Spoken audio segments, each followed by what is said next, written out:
Morning, maybe good afternoon, maybe good evening, depending on where you're joining us from.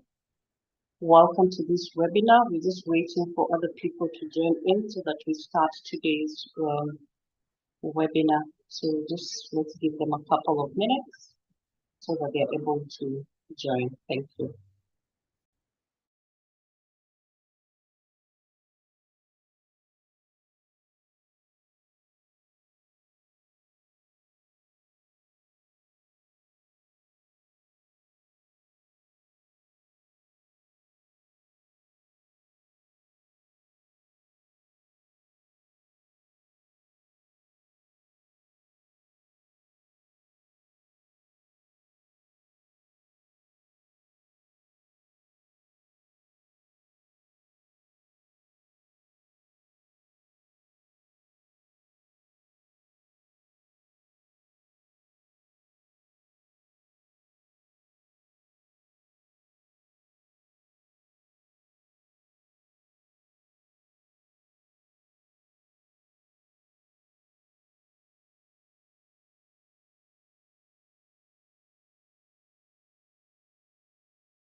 We shall be starting in the next 3 minutes. So kindly just be patient. Thank you for those of us who've already joined. You can also send the link to other people so they're able to join and participate, and so that we can learn from each other on this very interesting topic that maybe can be controversial.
So thank you again for us who are here, who have joined. My name is Salima Joki Masharia.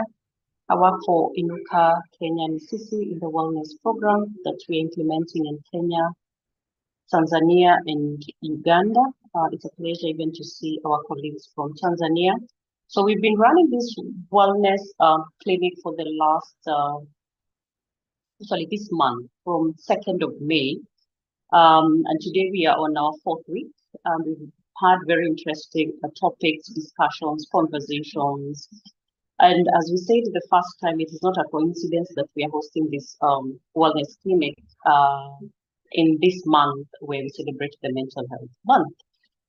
If you have missed maybe one of the topics, we have been sharing the links on our social media platforms because the first topic that we started with was just understanding the art of role, the role of art in mental health.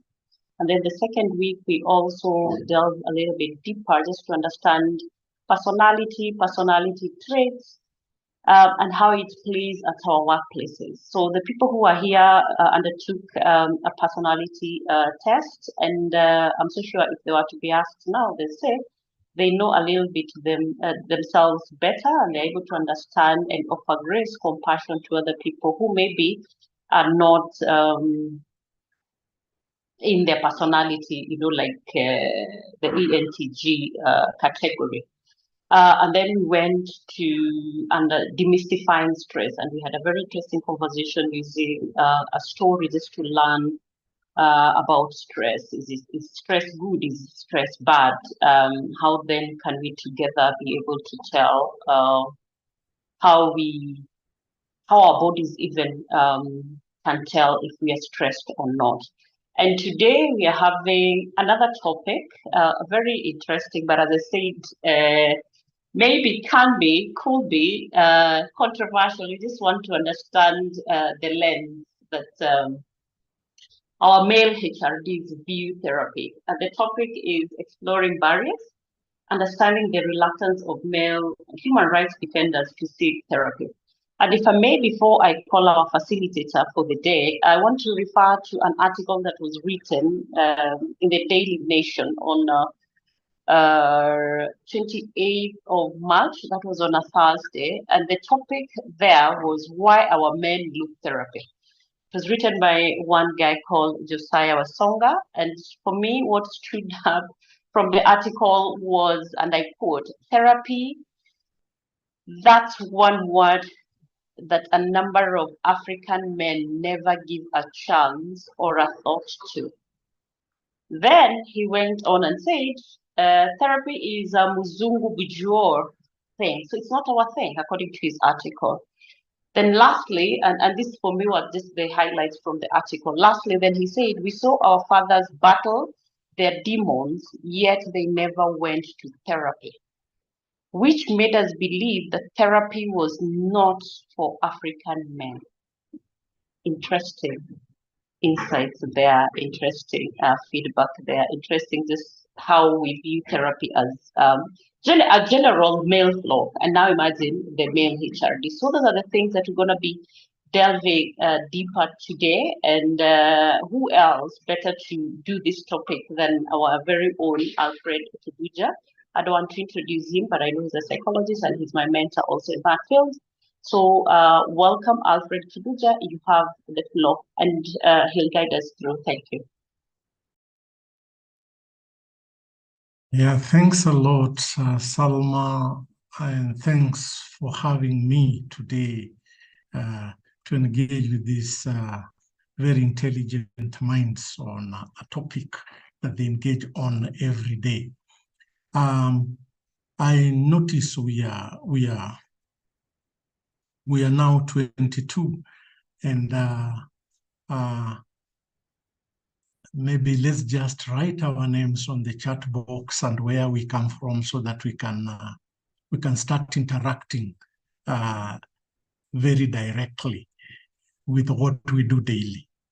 This today would be a very interactive session, and when I thought of this topic, when I was invited to come and engage HRDs with this topic, I thought I will come more to listen and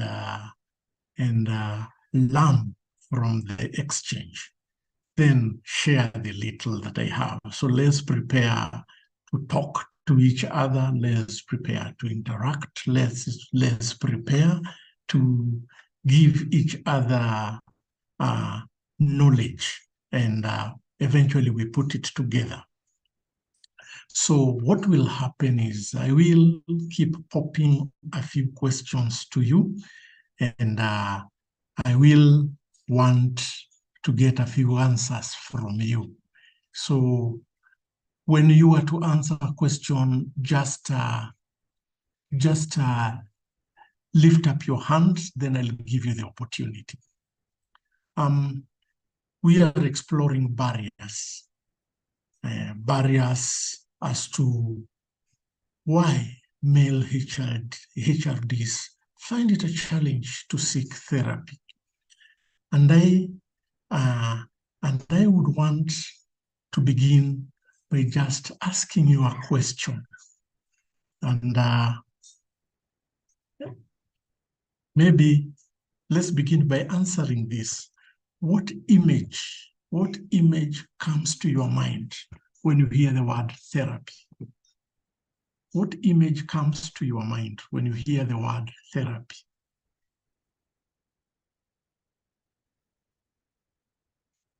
I want to hear your voices. I want also to hear your contributions to this. Please share with me what Robert Ninyesiga says relief.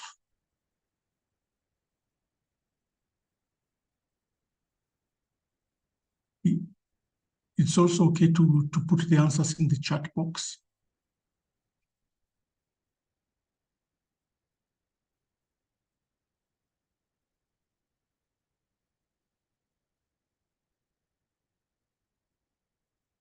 Alongside the question, I would want to again inquire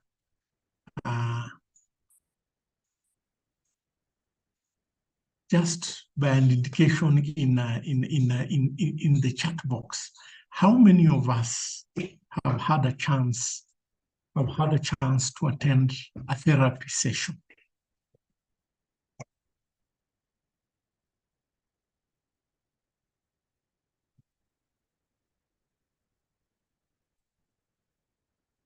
How many of us have had a chance to attend a therapy session? Indicate that also in the chat box.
Yes, I'm seeing answers in the chat box. I will get back to reading them. We will get to read them as we move on.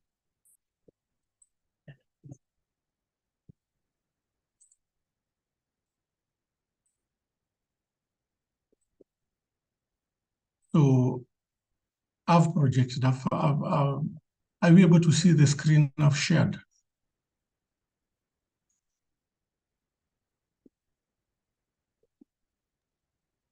Kuja, we are seeing your desktop, I think. Hello? We are seeing your desktop.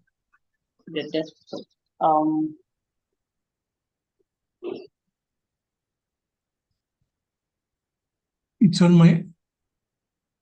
Come again. Okay, we are seeing your face now, but previously we're just seeing your desktop. How you are navigating your desktop. Oh, yeah. I was trying to share a screen. I think Alan will be able to hear. Okay.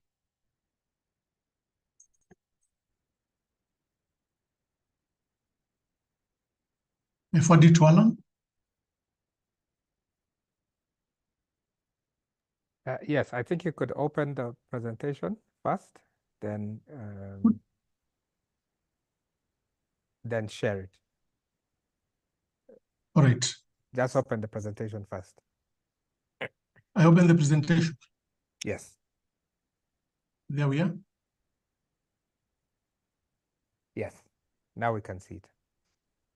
Great.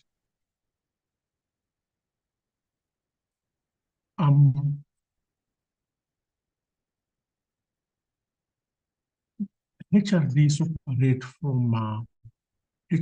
operate from a very, very intricate sphere. The nature of what human rights defenders do is one that calls for lots of sacrifice, lots of risk, and lots of giving out oneself. My experience being a HRD and working with HRDs has given me a few lessons, and these lessons are part of what we'll share together as I also pick your lessons, and we try to bring them and come with one narrative.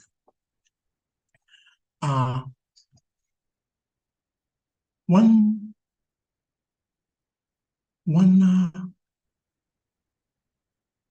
strong conviction HRDs have is being tough, being courageous, being forthright, and desisting from fear. So this predisposes us to adopt certain behavior traits, certain interactions, and certain views about ourselves. One that affects the perceptions will at a peak of help, therapy, and just connecting with ourselves. Now, one might immediately think of mental health disorders when you talk about therapy, such as depression and anxiety. While therapy is certainly a valuable resource for those struggling with such issues, it is also an incredibly powerful tool for personal growth and self-improvement. So in this presentation, we'll explore some of the reasons why you might consider therapy, even if you don't have a diagnosable mental health condition. I've spoken to a few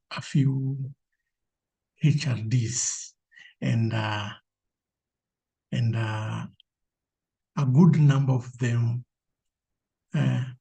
feel like unless they have a mental issue, they connect help, they connect mental health to mental conditions, then specific mental hospitals, and then a picture of somebody who has lost control, somebody who has lost ability to run themselves. And that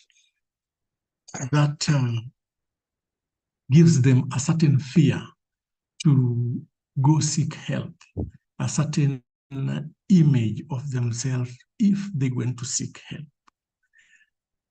I've projected a small quote that we want to begin from. And it goes like, if you don't heal from what hurt you, you will bleed on who didn't cut you. If you don't heal from what hurt you, you will bleed on people who did not cut you.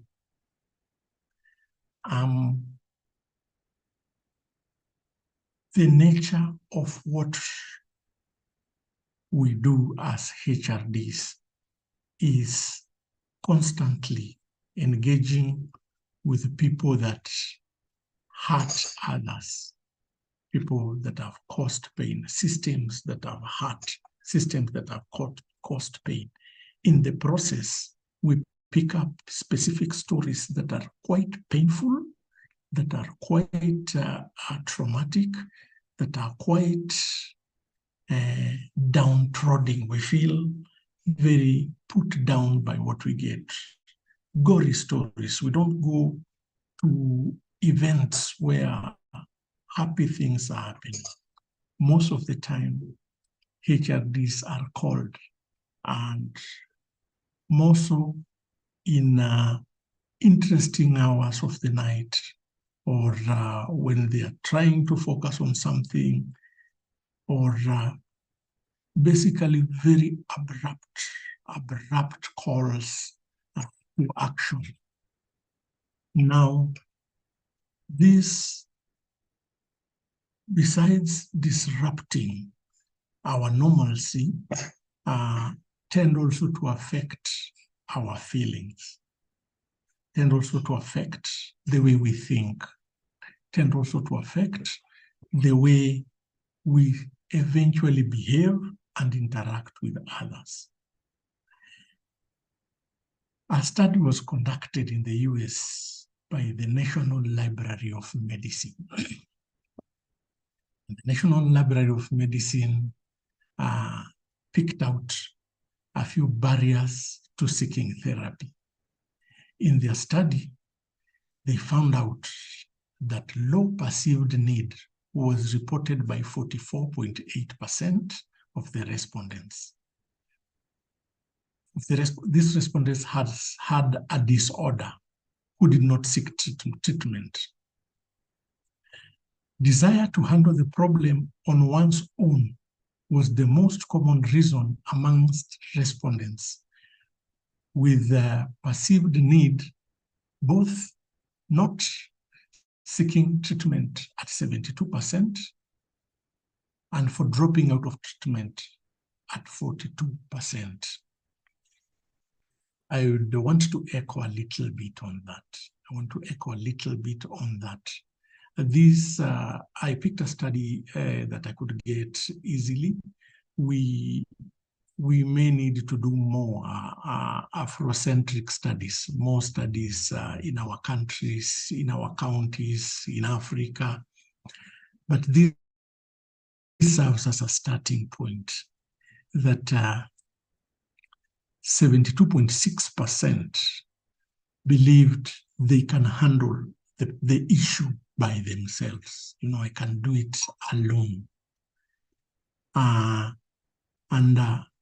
That in itself is a very dangerous position, because the nature of what HRDs do is to intervene for others. Now, that intervening for others eats into us. And sometimes we get so submerged in it that we forget that we as human beings also need care, also need support, also need to be in an environment that's safe, And that we also need to go and share our challenges and get help so that we re-energize and come back, you know. So the process of dropping out, again, you discover from treatment, this dropping out. The ones that are coming for therapy, then along the way they feel either it's taking too long, it's interfering with certain assignments I'm doing, it's taking time for me to be with the community. So 42.2% dropped out. It goes to underscore the third highlight, that attitudinal and elevative factors, matters. When all was put together, all the findings were put together, matters of attitude towards seeking help were much more important than structural barriers, both to initiating 97.4% versus 22.2%.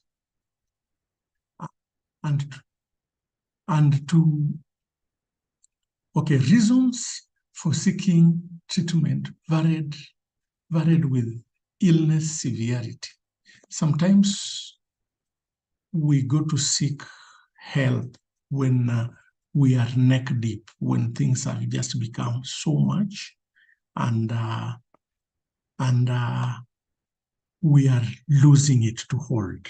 We are losing grip hold of ourselves. We are losing grip hold of things around us. We are losing grip hold of our families. And when we are at the tail end is when we find time to go and seek and seek help. Sometimes it's when we get physical hurt. Physical hurt that we seek that kind of help.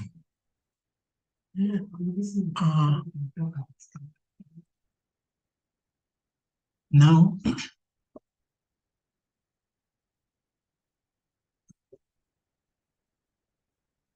sorry for that. Sometimes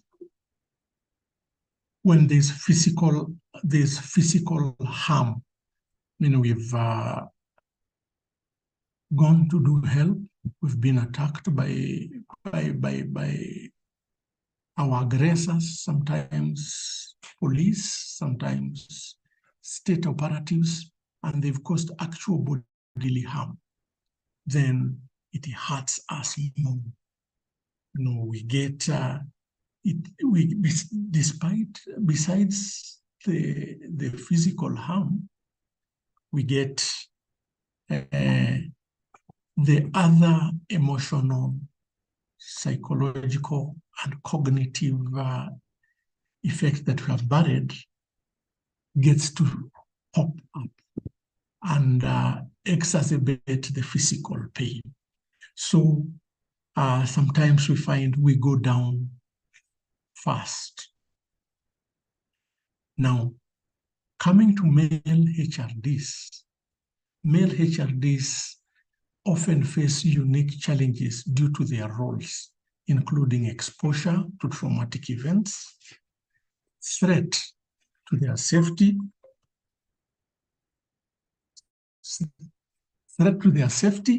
and understanding. Threats to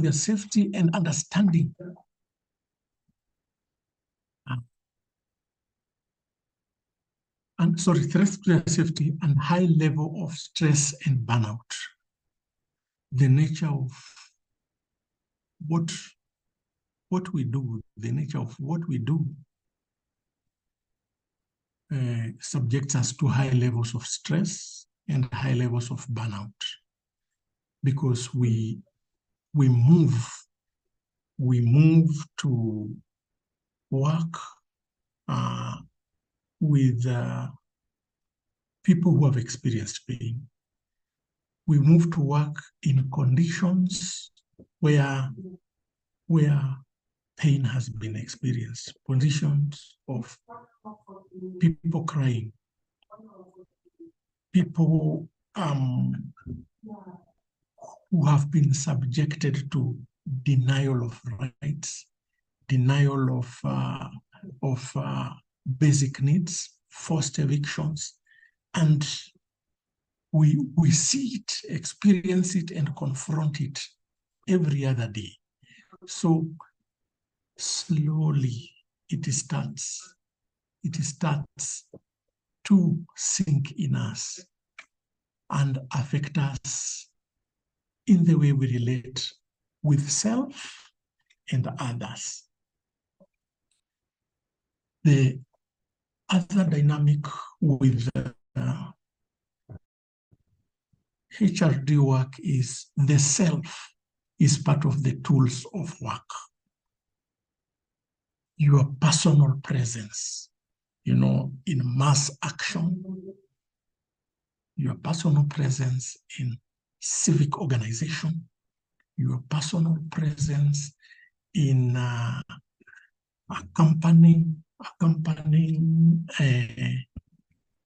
victims to court, your personal presence in sitting in sometimes mortuaries to help families do post-mortem. We get cumulative stress. We get too much pressure. We get burnt out as a result. And many times we look for different ways of killing that. Some of the ways are very functional. Some of the ways are very dysfunctional. And I would want us again to go to the chat box and just write a sentence or so on what are some of the ways most HRDs use, particularly male HRDs, to burn out stress. What are some of the ways that most HRDs use to burn out stress? And if there's somebody who wishes to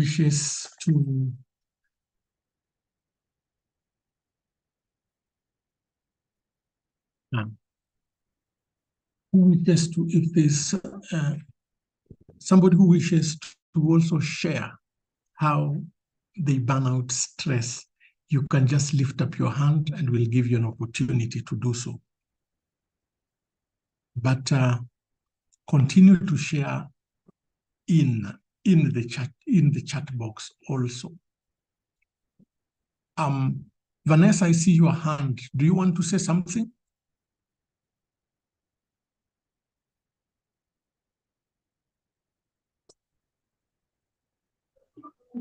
Morning. Hello. This is Salim from Kericho County. Yes, Salim. For me, when I want to burn out stress, I usually go in an area and sit alone, or I take a nap. When I wake up, I'm kind of okay. Even if I'm not okay, isolate myself for quite some time. Then when I'm okay, I'll join back the rest of the group. That's that's how I do it.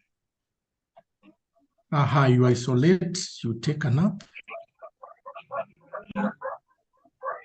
You said you isolate, you take a nap, and you sleep. Yeah. then you come back to the group when you're ready. Yeah. Thanks, Salim. I'm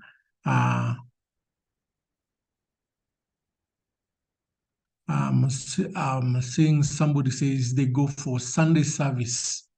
Oh.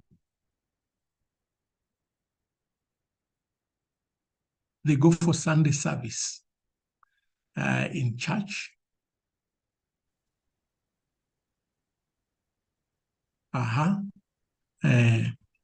Drink a beer or two and then take a nap.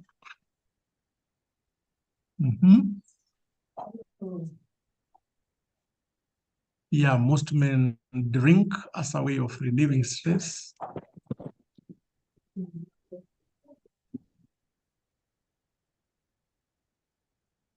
Oh, having struggled by, okay. All right.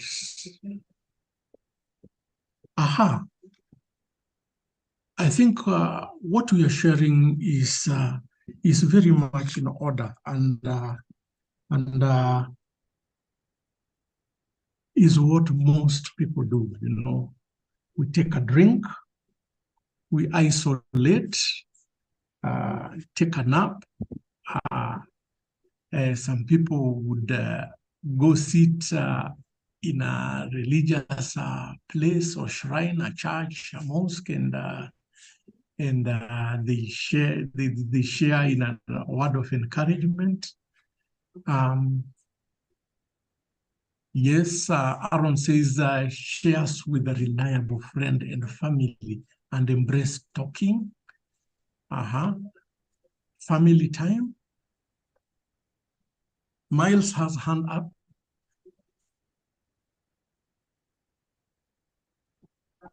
Miles, is your hand still up? Yep, my hand is still up. Please, Miles. Can you hear me, everyone? Hello. Yes, we can. Very nice. So I think the question is how male counterparts handle burnout. And for me individually, I've had some of the people in the chat box say they go out for beer and relax and sleep, which is not bad if it works for you well and good. Personally, I just prefer to distract myself, go for exercise, go for workout, team building, and try and distract myself from the burnout and have time to relax, go for a very short vacation, then come back when I'm at least energized and I'm ready to work. At least my body is able to digest other new activities. Because for me, having a beer and going to sleep, I've not yet fully come out from whatever was causing the burnout. Yeah, that's me. So you do exercise, you go for team building. Yeah. I at least try and interact with a different environment. Okay. Change environment, yeah? Yeah. Thank you. Thanks a lot.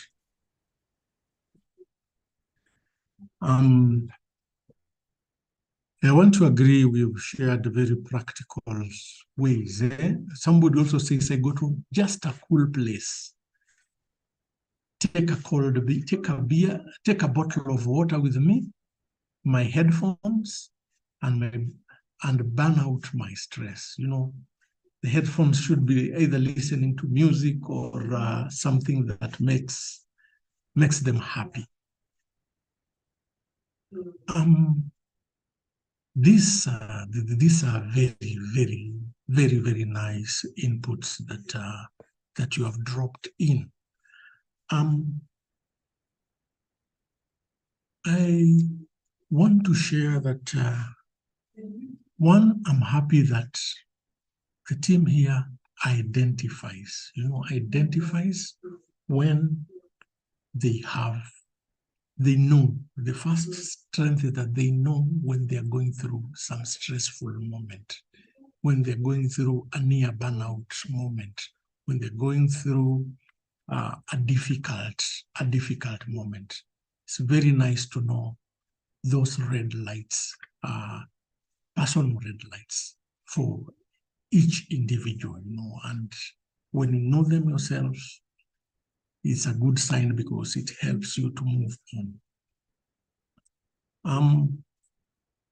We have seen quite a number of HRDs, by the nature of the job we do. Society expectation of us is very high. They expect us to, resolve their challenges, resolve their legal issues, sometimes even ones that have already been, determined in a court of law. They feel sometimes if the decision didn't favor them, they end up taking us through a guilt trip. Sometimes we put a lot of effort in making sure that we making sure that we are trying to do the best to solve societal problems.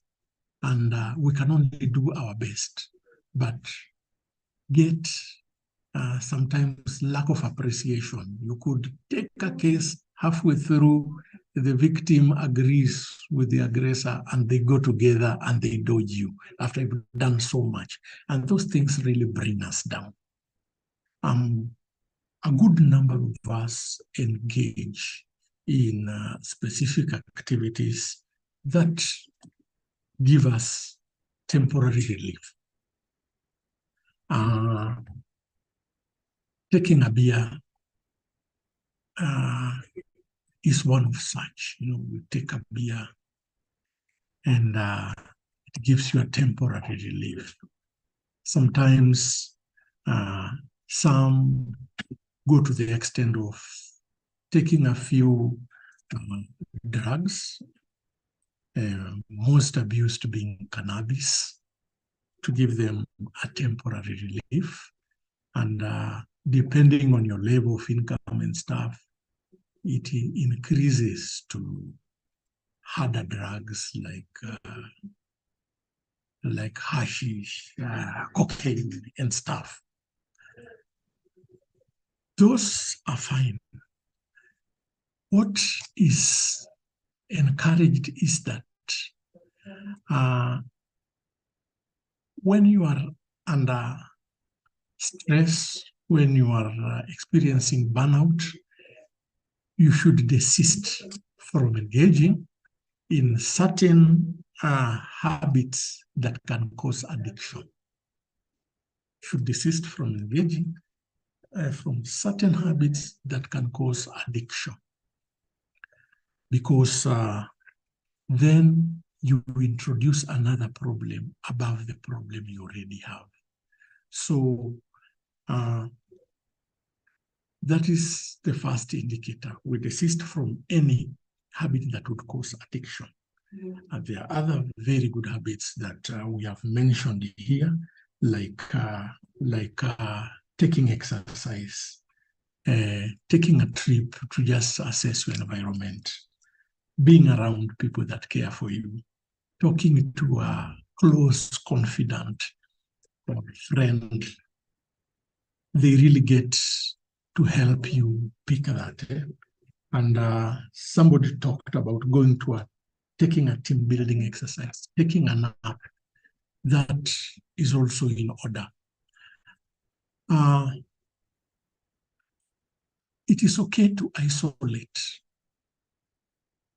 once in a while, but isolation, when we isolate, sometimes helps us to sink more into the issue. It helps us to sink more into the issue. And sometimes the issue can eat you alone for a long time and give birth to other issues. So it's okay to isolate, but isolate in an environment of giving yourself a meditative moment, a reflective moment to sit down and meditate and see what are you telling yourself? Then from there, when you feel you are noticing what you're telling yourself, you're picking issues, you are finding a few answers, find people who can sit with you, and you can share and open up. Sleeping also, isolation could go all the way to cause depression. Sleeping is okay, taking a nap, but when you are napping much longer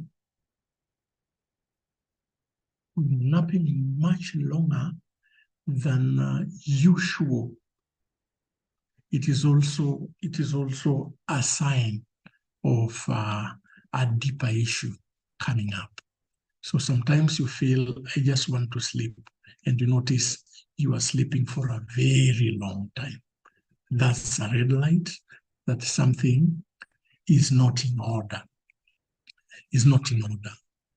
So other than just checking yourself, these are some of the things we also ought to check on our colleagues. We also ought to check on our colleagues and establish how are they, how are their patterns changing?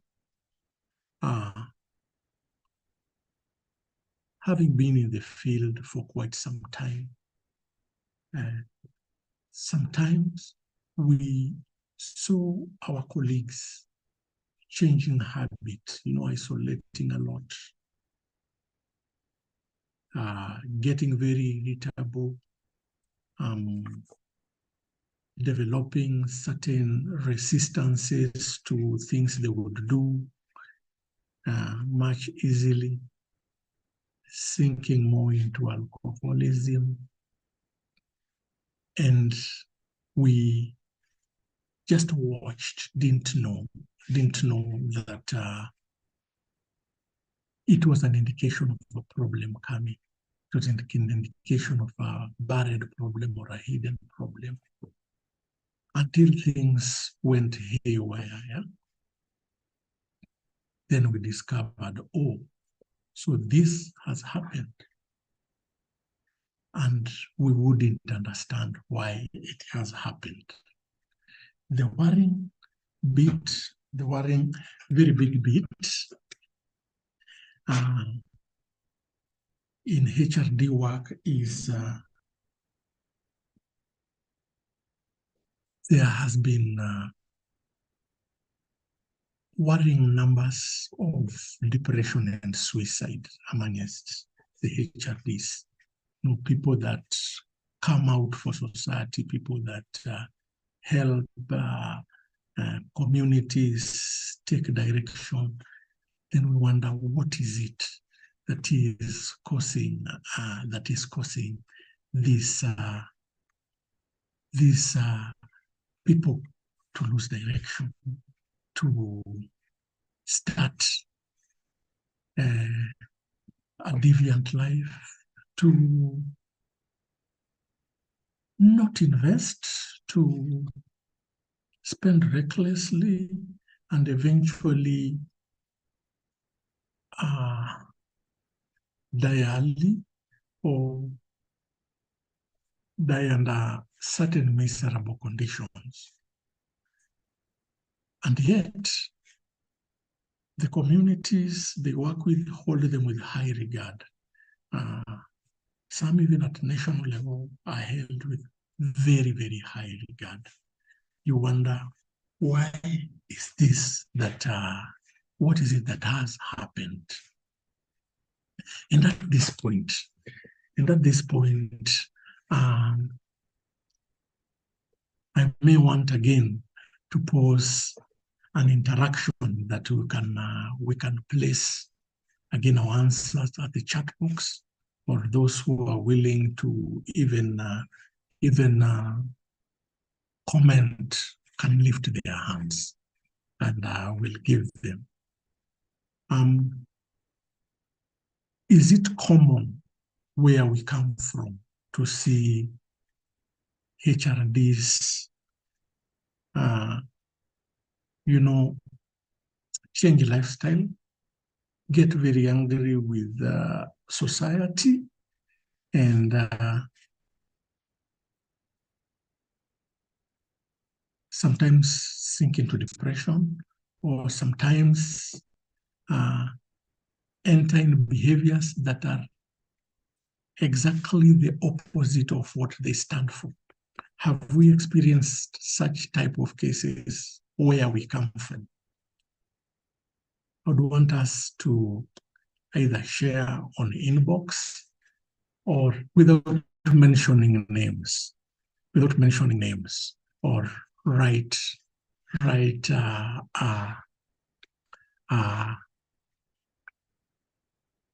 comment on the chat box.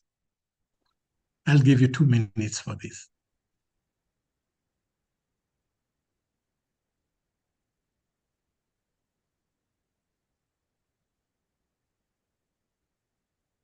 Martin, your hand is up.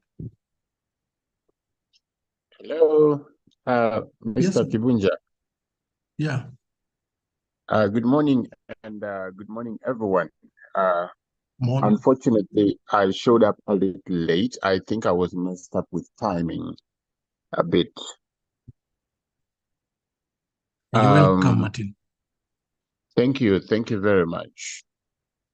For those who do not know me, I am speaking from Uganda, and I have been working for a long time with in some contexts with also Mr. Kibunja, Alfred, but also from Uganda here, mostly in the context of the conflict in northern Uganda. Particularly in the last coming 7 years, I've been working with the International Criminal Court in the trial of Dominic Ongwen that just got concluded a year ago or so for his role in the conflict in northern Uganda. And as such, this is the space in which I have been operating thematically within the HRDs space of action. Currently, after Dominic Ongwen was convicted, reparations has been ordered for the victims of his crimes. The biggest reparations program that has ever been ordered by the ICC for the highest number of victims. I don't want to go into the details, but this discussion comes in handy because currently, as we speak, I am in a team that is doing consultations with victims across northern Uganda, which consultation is to inform the development of the implementation plan for the reparations program. And in the consultations process, we go through very harrowing stories of what the victims have gone through during the crime, and also during the aftermath of the crime. Some of them, up to today, still goes through very difficult situations. So to see people breaking down, the victims, is not uncommon, but also to see members of our team break down and get to a point where they actually need help. It's been very common for the last 1 month. It's a process that's still ongoing. But this has happened to the extent that we have realized the need, that there is need to make help, professional help, for such traumatic experiences and the second line trauma of the professionals that are going to the field to do consultations to make help available. I do not know at what point, maybe this has already been talked about. Alfred, I got your questions about our experiences whether HRDs are having these manifest difficulties in their societies. But I wanted to take us, I believe, back a bit based on the questions that forms the basis of the discussion today, about why male human rights defenders are not very don't very easily seek professional help, even in situations where they need one. Coming from a Luo society, actually, I don't only live or work here. I'm also an Acholi. I'm a Luo. I don't know whether this is exclusive to Luo, what I'm just going to say, but I think it's more of a masculinity issue. I think it is our conception as men of masculinity. There is a way as men, even within the space of human rights defense, we find it a little demasculating to accept certain conditions, even with the training and with the professional guidance and with the help that is available, the human upbringing that makes us believe that to go and hand over ourselves to another professional to help us on these particular, very personal experiences. It's demasculating. It takes away from our belief in ourselves somehow, which is one area that I think has has presented a barrier between male human rights defenders and help. An area in which I strongly believe there is need for further help for the male human rights defenders to understand the need to go beyond this vice of fearing what seems to me, from a cultural point of view, like an acceptance of loss of power or self-control. Maybe we also need to let our colleagues know that there is maybe a lot more control in choosing to go and take care of yourself than in trying to remain fighting, demonstrating a strength that probably is continually waning because one is affected negatively by what they've seen on the field. I also do think that somehow, maybe related to what I just said earlier, the professional help that is available is in one way or another related to the professional help that is available is stigmatized in our society. In most of our societies, people would brand and label someone very quickly when they seek help for a psychological or psychosocially related experience or condition. And I think that stigma, whether we may not realize as professionals, probably seeps into how we view some of these issues, even as professional people. Maybe we will not be the ones to stigmatize people about this, but the knowledge of that stigma being very commonplace in our society makes us incorporate that stigma in our consideration so that we can be afraid of the possible stigma as well. I remember there was a time, and this was some years ago, someone was struggling and needed professional help. And when I advised, I was only in a position where I could advise the relatives, and this was not a work-related situation. And I was shocked when they told me, if we take her there, they're going to end up giving her the medicines they give to mad people to treat mental health. I don't want to get into the depth of our discussion with them, but that is how strange it was. If someone needs help, hand over the person to the professional help. Let them decide the course of action. If they think the person needs treatment, they will give treatment. If they think they need counseling, whatever happens. Unfortunately, in this particular case, actually, the person was not taken to seek help, and this was a medical person. She wasn't taken to seek help. Eventually, unfortunately, she actually committed suicide. And I say this with a very heavy heart, but this is something that I struggled to even forgive the people I spoke to. This person was not even my relative, but was related to some people I was in contact with. And they could have helped somebody, presumably if they took the person to seek help. So there is that stigma that is related. If a family can say, if we take so and so to to the mental health clinic for what she's going through, she's going to be given medicine for mad people. So I think there's that stigma that has also stood between us as professional people with the help that we need. And then also maybe on a lighter, I'm not the most adept person in psychotherapy, but this is the area of post-conflict that I operate in. But I also think that maybe at a professional level, the approach of work tend to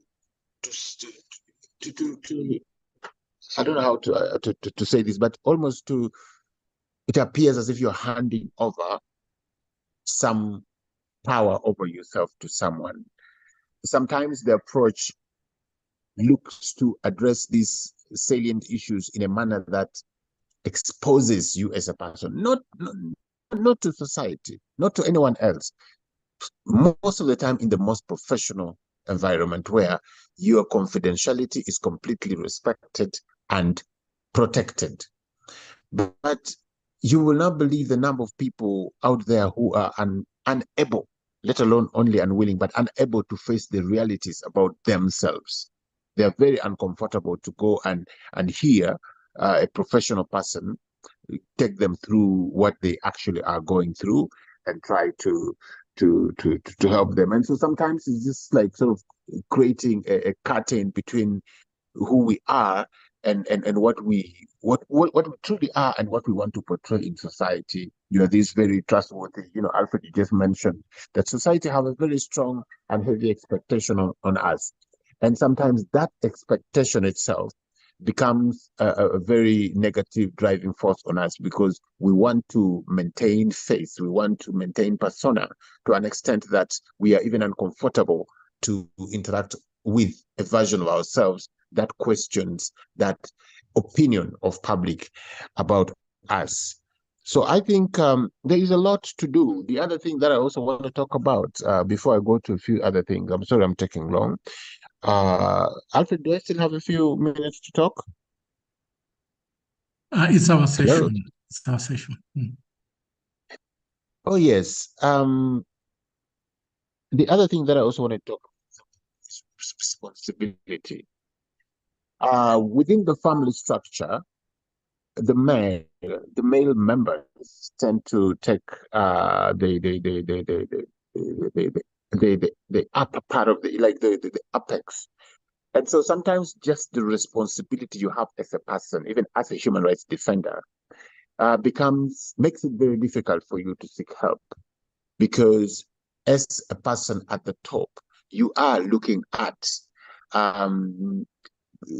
your children, your wife, and everyone who depends on you, facing up to the fact of what you're actually going through. And you do not want to you're almost protecting them from the disgruntlement of facing up to what you're going through. That is making you not easily seek professional help because you do not want that to come to light. So some of this becomes part of the problem. But as I sum up, as I was saying, I think some of the issues that were being said in the comments, but also as you spoke about, Alfred, are very productive things. But most importantly, I think maybe we need to, even in our varying, personalities, seek redress, seek relief in opening up. I find it very difficult when I don't speak to someone, when I do not share what is going on, when I do not blow out the steam to overcome the problem. I find it very much easier when I interact with people and blow it out, because if I keep quiet, maybe I go and sit on a beach somewhere on a serene environment. Yes, I'm going to experience that peace for the moment, but in the long run, it truncates this feeling. It has not gone out; it's only truncated back inside. So I would more go for a more interactive approach. Sometimes maybe like also Alfred, you say that we need to check on our colleagues. I think we need to also open up to our peers in the profession. Sometimes just talking to someone and hearing that you are not the only one who is either going through this or who has gone through this, seeing someone who has gone through the same kind of thing and also sharing in their own experiences can be very, very important. Maybe this now finally is a question, Alfred, that we all need to probably think about is, which you mentioned one of them or some of them already, if someone is getting isolated and all of a sudden changing their behavior. I think importantly, we also need to discuss and understand what are the early signs, because I think a lot of time, by the time we either realize that these bad dreams that has been disturbing me were not just bad dreams, they were because I was hearing about these things. Maybe I was having sleepless nights because of this. Maybe I was feeling generally restless or even fatigued because of this. We realize sometimes when it's late. So maybe we also need to talk more on the early signs so that we can identify these things at a much earlier stage. I'm sorry I took a lot of time to speak, but maybe those are the things I wanted to say. Thank you very much. Thanks a lot. Thanks a lot, Martin, for that very good contribution, very rich. Just for the team, I'll just give a small overview of Gulu, where Martin comes from. This is the area where there has been attacks since the 70s, and the community there suffers both government attacks and attacks from a rebel force called LRA. So there's a lot of casualties in the area, and Martin is working with them on a daily basis. That's why you notice he has lots of information to share. And we thank you, Martin, for finding time to be part of this meeting. I have noted your question and we will answer it, the early signs. Yeah, so I've checked the chat box and I don't see a hand up. And yeah, Salimon Chango thanks you, Martin, so much. And he says you get blessed.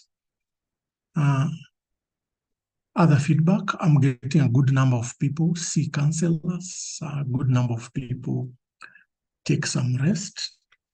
Now, ironically, those who see counselors again from our chat box, I notice are the lady HRDs.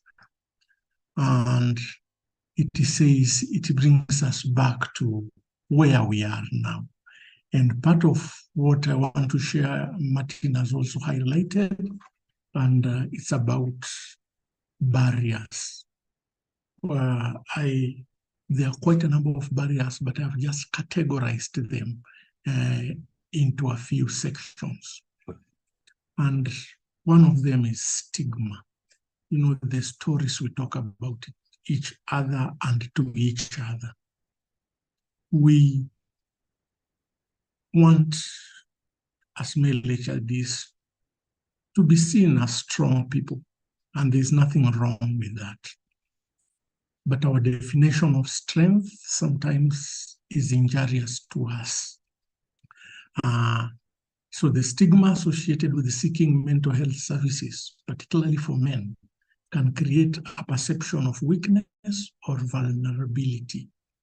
And sometimes men have sat down and talked about it. Salma has begun the session by sharing an article where somebody's justifying that prior, in the olden days, our parents never went for therapy and they just turned out right. Very, very debatable. They had a broader social support network. No, it was when you didn't have food, you'd eat in your uncle's house, you'd eat in your brother's house, where there were social moments that didn't need money to attend, listening to a traditional dance here and there. Their support system was big enough. That notwithstanding, there are certain behaviors that were normalized, but they were dysfunctional behaviors, but we just saw them as normal. And few they were, but yet they existed. I've had an experience walking into 2 informal settlements in Nairobi, and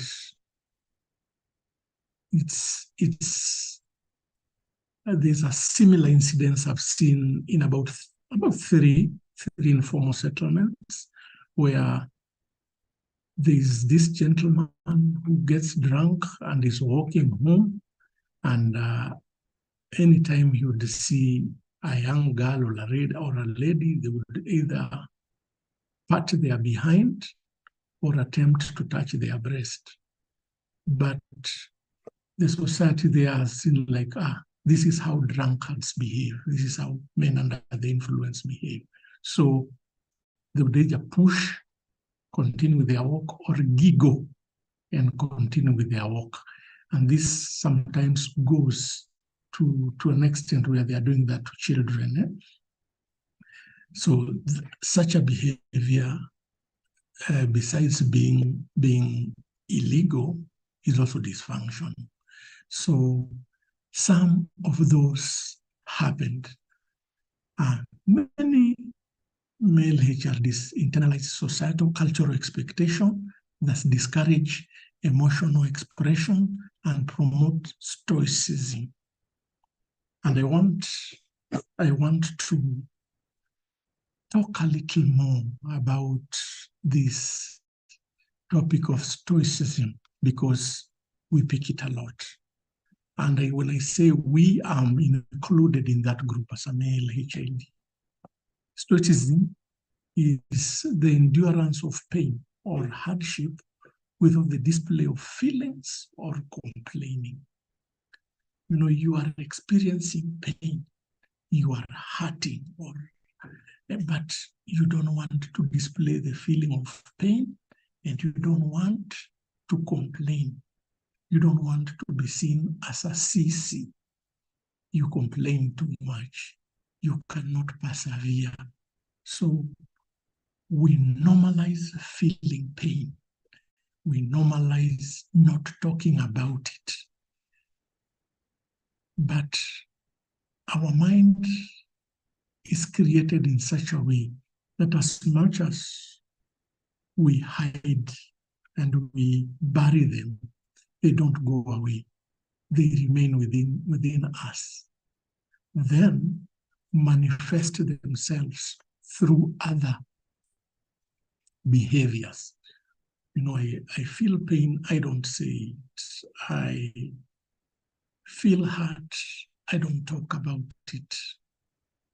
It starts to eat into me. And as it eats into me, I develop certain anger, certain intolerance, certain impatience, and sometimes start demanding that people around me behave like me. If I have persevered, why can't you also persevere? And start giving certain very high expectations, of other people, while those expectations are hurting us quietly.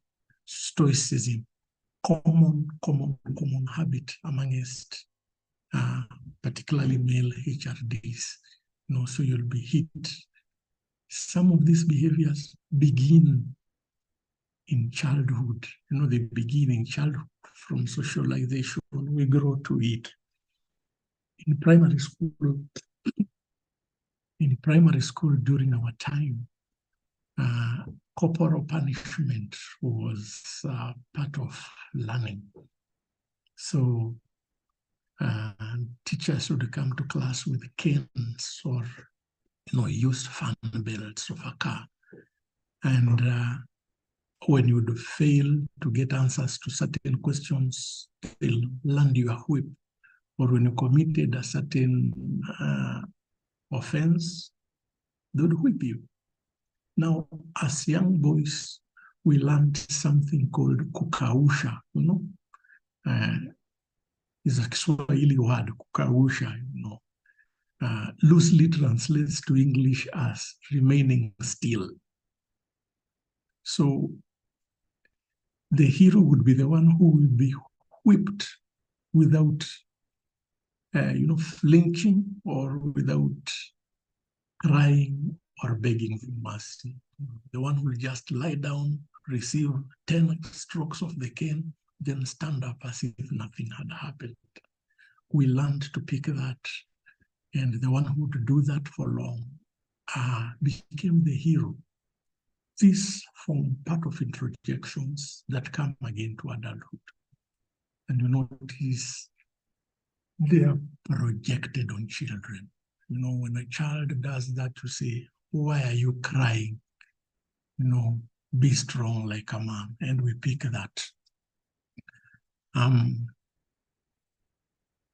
Additionally, internalized masculinity norms often emphasize self-reliance and independence, making it difficult for male HRDs to admit they need support.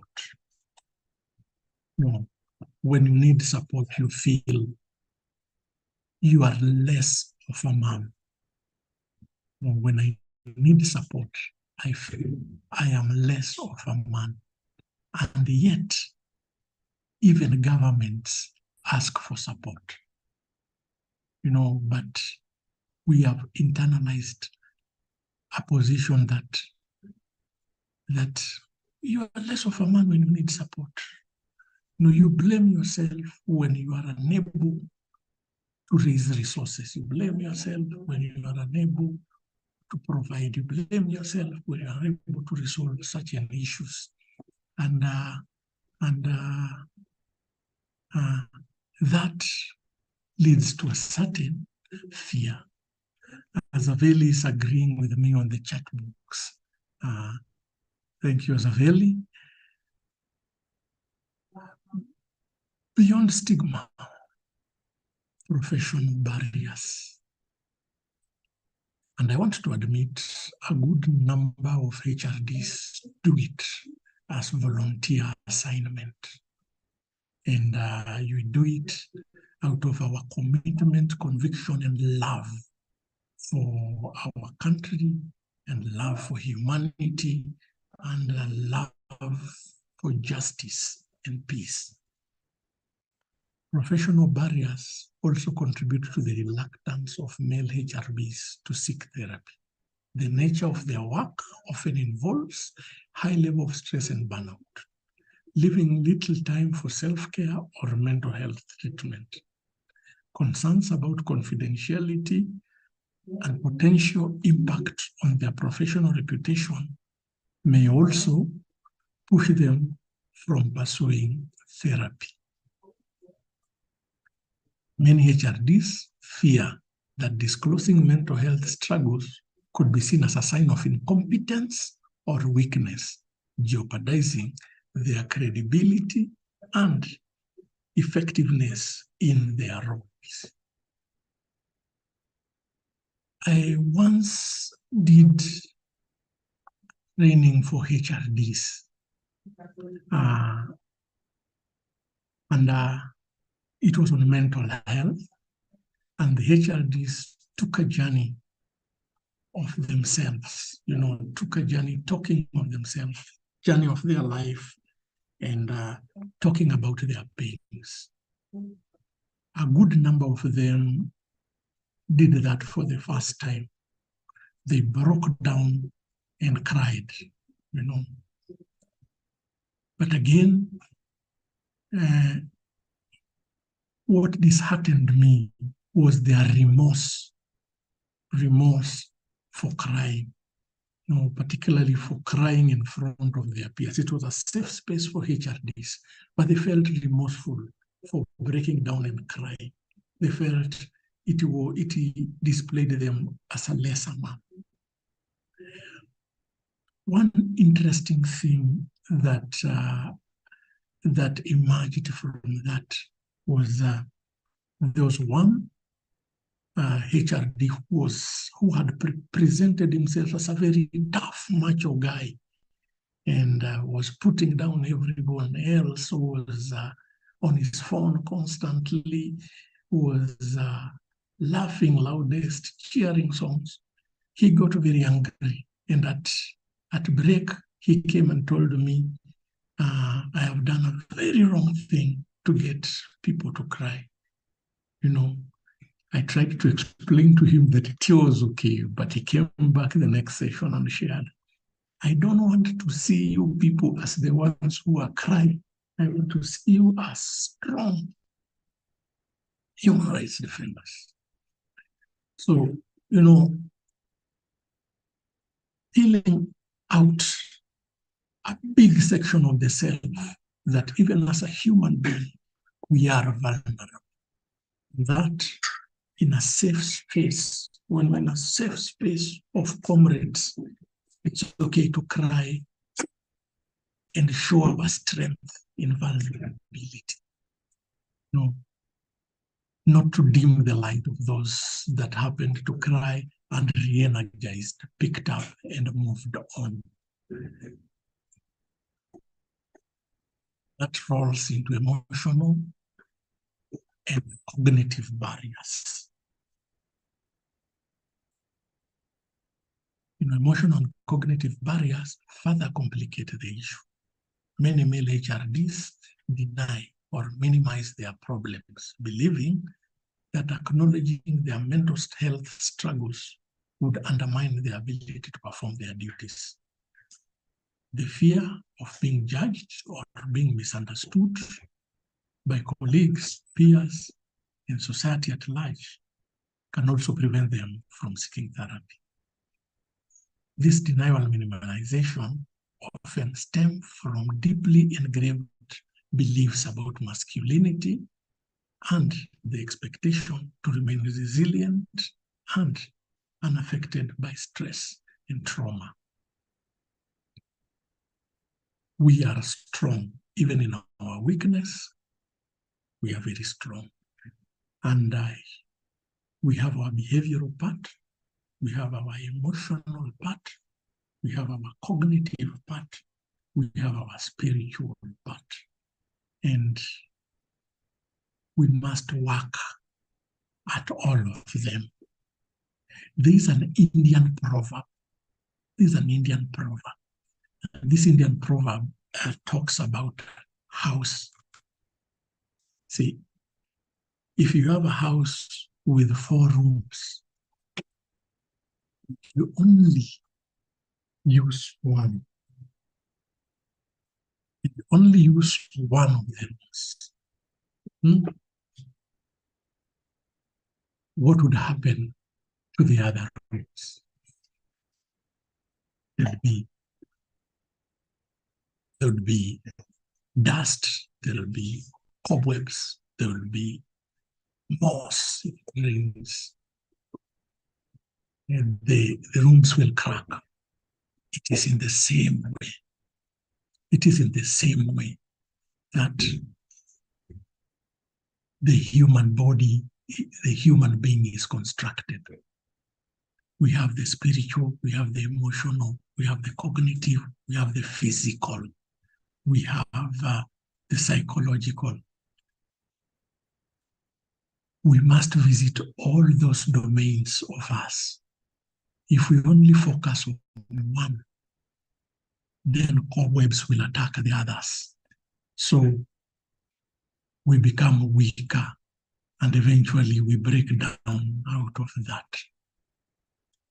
As human beings, we need to journey through that. Seeking help, seeking therapy helps us confront those different areas and rejuvenate, give us energy and journey with us through those different parts.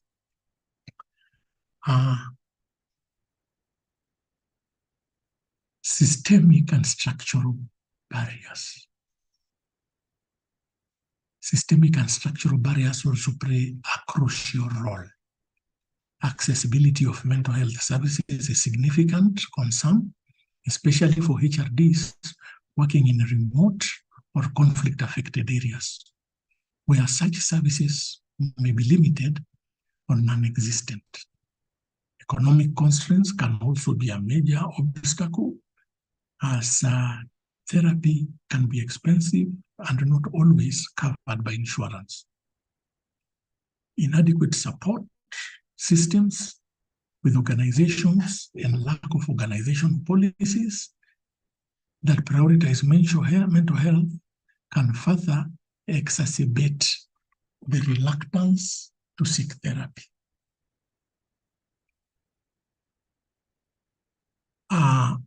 Certain remote areas in Kenya, in Uganda, in Tanzania, in African countries, makes it difficult to access mental health services, access a counselor, access a psychologist, making it difficult. Sometimes the costs could be inhibitive, that you don't have that amount therapy is requiring, making it hard. And in such cases, when we appreciate that, we encourage peer support. We sit as HRDs with common alignment and contract on confidentiality, contract on non-judgmental, being non-judgmental, contract on being empathic, and then we offer support for each other. And when we get an opportunity where there is a competent counselor, we seek the service. And also, we are encouraged to know some of the organizations that offer this service to HRDs. So part of it is in our networking, we look at which different organizations offer environment for psychosocial support for counselors in very different ways. I know a good number of them that do. And we can, even through Inoka, get a list of them and then share them so that we can take advantage of the services. Still remember, if you have any question, please post it on the chat box, or even you can raise your hand if you have a contribution to make, and I'll give you an opportunity to share. Yeah, Salim Ochango is asking, my humble request is that if resources allow, kindly organize an in-person session. We interact and share experiences plus network. We just need a few days away from the normal. We dance, we talk. Yeah, your concern is hard.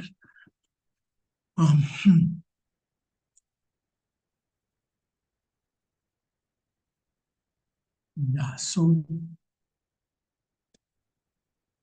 we discuss now on how do we overcome these barriers. And I notice my time is really flying. Overcome these barriers, several strategies can be implemented, put in place. One, promoting mental health awareness and education is crucial in reducing stigma and changing societal perceptions about therapy. That more information be given about mental health, demystify the myths about mental health, and encourage people to seek therapy, just not necessarily when things have gone hard, but also to garner your own self-awareness, develop self-confidence, self-love, and also just to find a balance in your life. The second is promoting mental health awareness, and education is crucial in reducing stigma and changing societal perception about therapy. Promoting mental health awareness and education is crucial in reducing stigma and changing societal perceptions about therapy. Yeah, human beings really fear being stigmatized, and it's not a good thing. So stigma eradication begins with us that are afraid to be stigmatized. So I commit not to stigmatize others on mental health issues, and they commit also not to stigmatize others, and that begins to gather moss, and the more we are in it, the more impact we make in the same.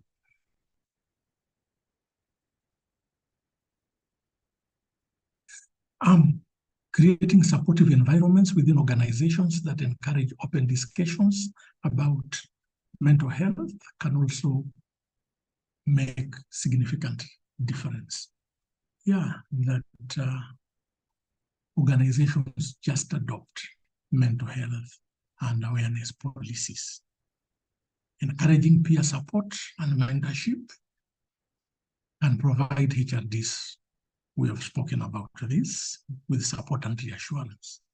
Then policy recommendations, and this is our strength. Policy recommendation advocacy and advocacy efforts are essential to ensure mental health services are accessible, affordable, and prioritized, not just within organizations, but also state level. Now, one lady called Gladding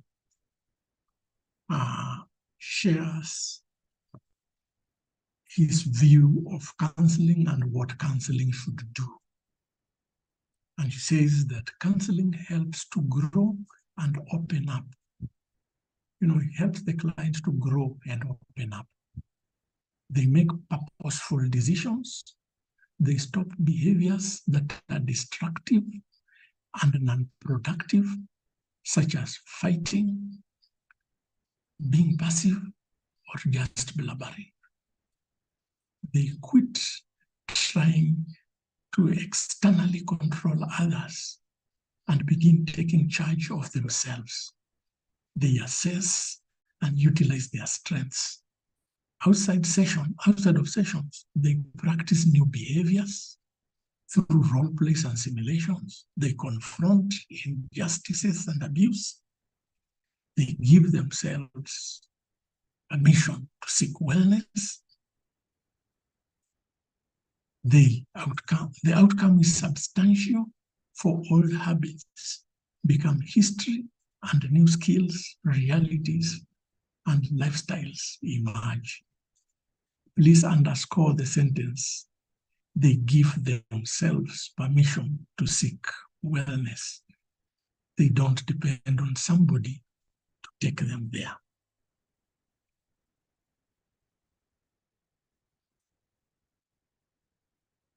In conclusion, the reluctance of male HRDs to seek therapy is influenced by a complex interplay of psychological, professional, emotional, cognitive, systemic, and structural barriers. In addressing these barriers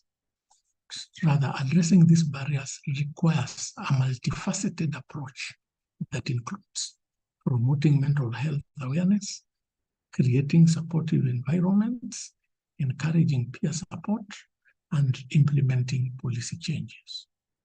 By understanding and addressing these barriers, we can ensure that male HRDs receive the support they need to continue their vital work and in advocacy for human rights and justice.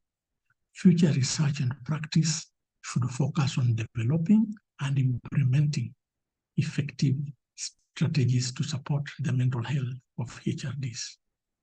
Ultimately, fostering a more resilient and effective community of human rights defenders.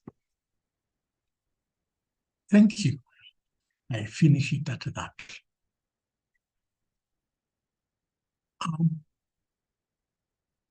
I am aware that there is a question on the parking lot, and I want also to open the floor. I want to open the floor for anybody with a comment or a question to share.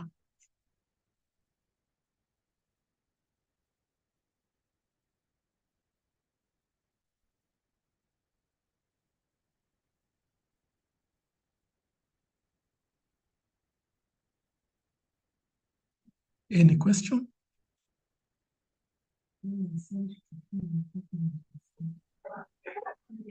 Good morning once again. Morning.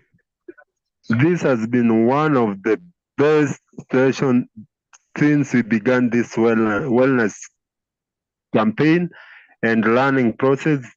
Perhaps we needed more time. I can see we have around 14 minutes. I wish we had like 3 hours for you just to speak to us. Personally, I've learned so much. Thanks very much. Be blessed. And I hope we'll interact on the online platforms with you. The session has been really good on my part as an HRD, and it has helped me to understand how I can counter the challenges in life and how I can also go along to seek therapy. Even though on my part, I feel that as a nation, it seems mental health has never been taken on board, both by the county governments and the national government. And perhaps we need to push it as an agenda also. And more funding needs to be put into mental health so that more people can seek therapy and get to surmount their challenges. So perhaps that's my take from this. We need to push it as a national agenda. Also during public participation in the counties, we need to move forward and push for funding to cater for mental health. That way, we'll get more therapists being employed and people will get help. Thanks very much. Thanks a lot. And be blessed too.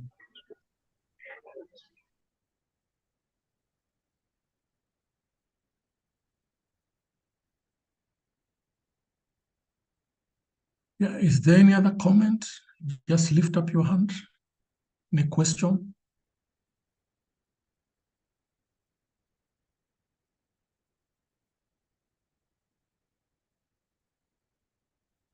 Okay, in the meantime, I will answer the questions. The question raised by Martin on what could be the early signs, early signs of depression, or somebody is beginning to have a challenge.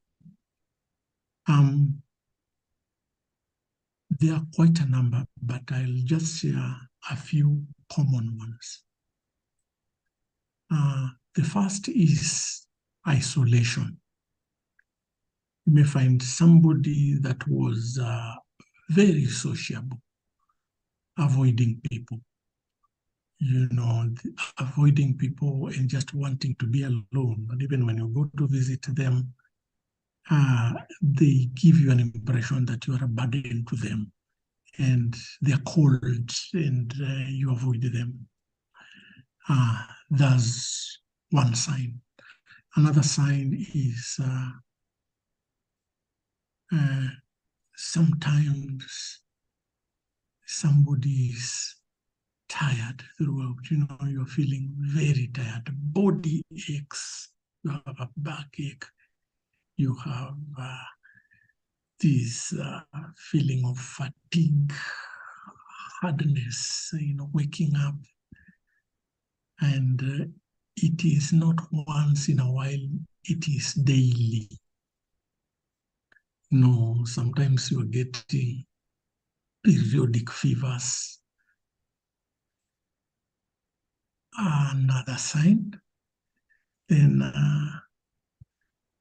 sometimes anger. Let's call it irritability. You're getting highly irritated by very small things, some of which also may not deserve that anger, but you overreact to it. You make enemies out of small things. Oversleeping.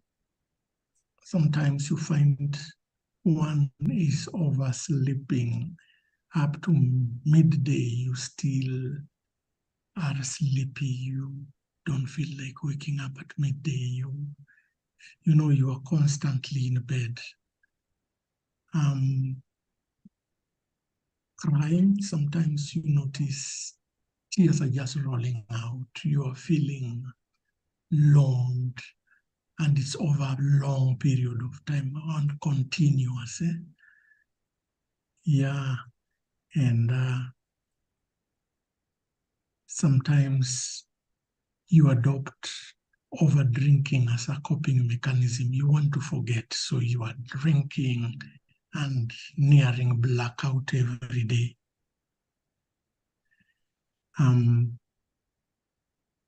The one that we rarely speak about is sex abuse.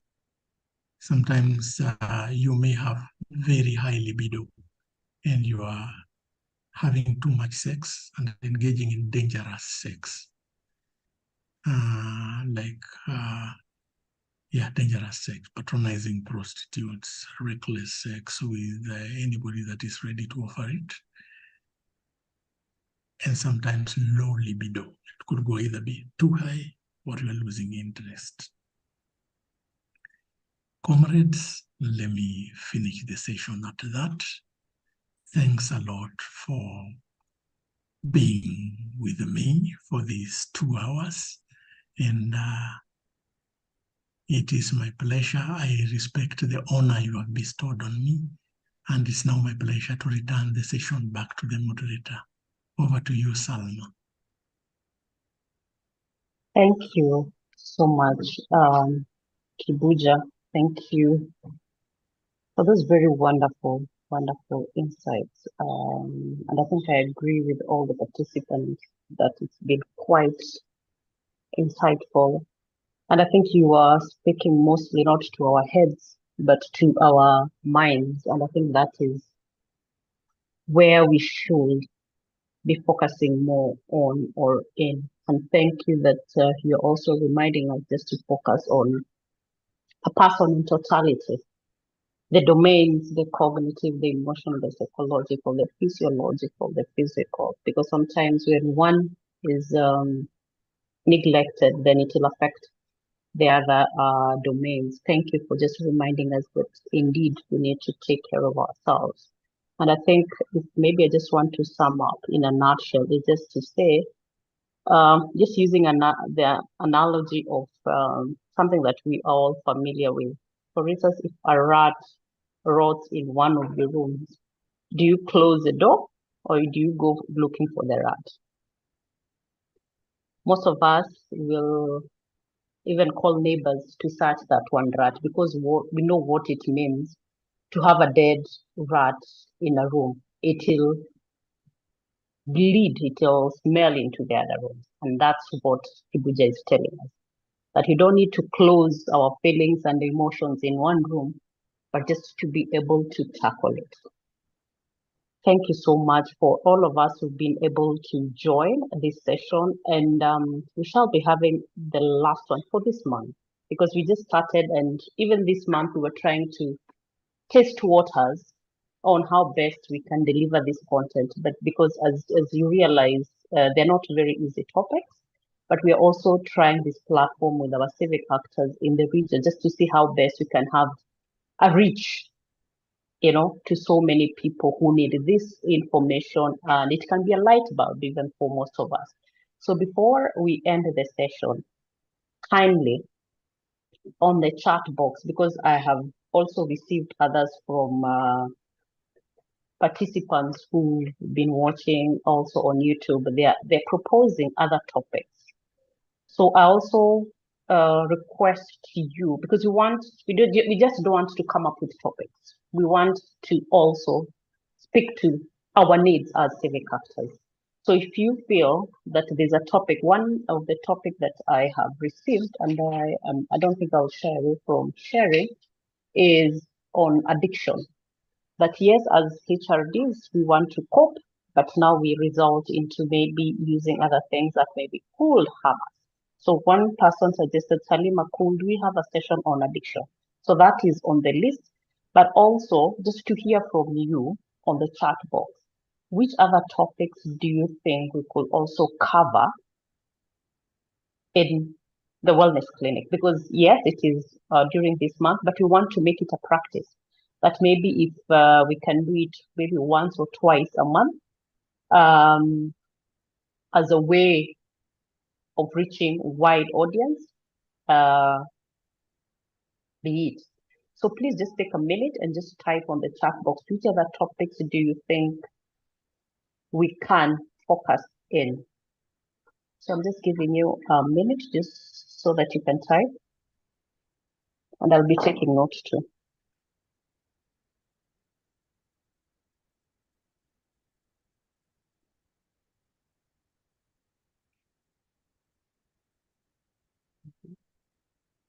Thank you, Robert. I've seen you written financial resilience for civic actors, Asante.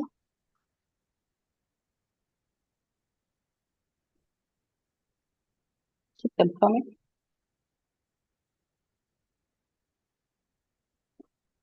And also thanks for joining, Robert.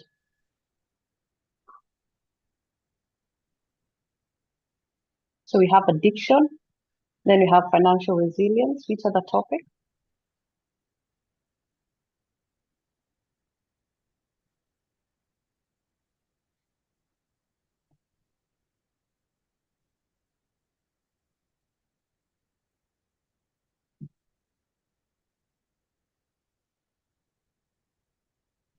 Please engage with me.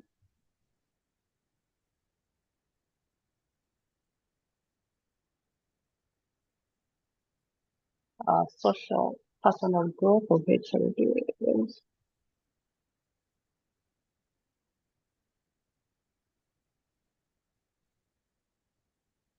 Social economic injustice. Some of this topic, I think, will be getting back to specific people so that we understand exactly what it means, social economic injustice. Injustices, actually. I'm waiting for 2 more.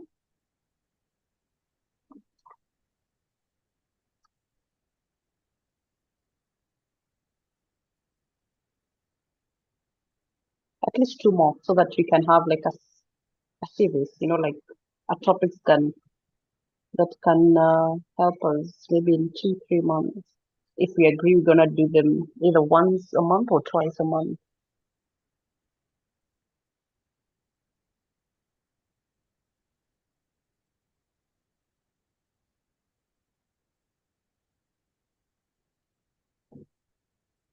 Okay.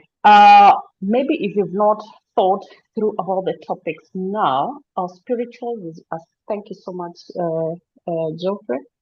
Shukran sana pia kwa kuungana nasi. Spiritual resilience.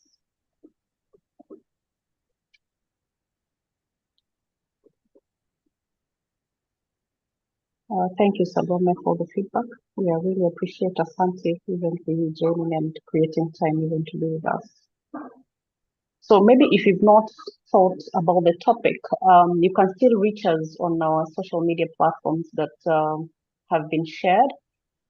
Let's engage in those platforms. We get to know what topics, maybe what concerns, and also if you have requests, individual requests, matters, wellness, well-being, in organizational, I want to say also social justice centers, community-based organizations, whether in Kenya, Tanzania, and Uganda. We have also our partners, and Geoffrey is one of them, from legal and jamani Geoffrey, legal rights and legal and human rights center in Tanzania, and then we also have a partner in Uganda, National NGO Forum. I saw Jane here. So if you are in Uganda and you're wondering where to go, you have the National NGO Forum, and then you have in Tanzania the Legal and Human Rights Center, and Geoffrey leads that department. So don't feel like you're far away and you're left out. You have those partners in the region. If you're in Kenya, then Inuka Kenya is a place to come, and you can reach out also on our phone numbers or social media platforms. Then lastly, this is just, and you can do a thumbs up or a thumbs down. We have received different, can I call them quotes? And one of which that I picked immediately as you guys were typing was one from Monica Masharia. Monica, you said something in relation to sometimes all you need, and this was a question of what do you need to do to address the barriers? You remember? So you said something to do. Sometimes all we need in life is just to have amazing people who can lend you their ears, nothing much. People who can stay silent and listen to every single word coming out from our mouth. Just that.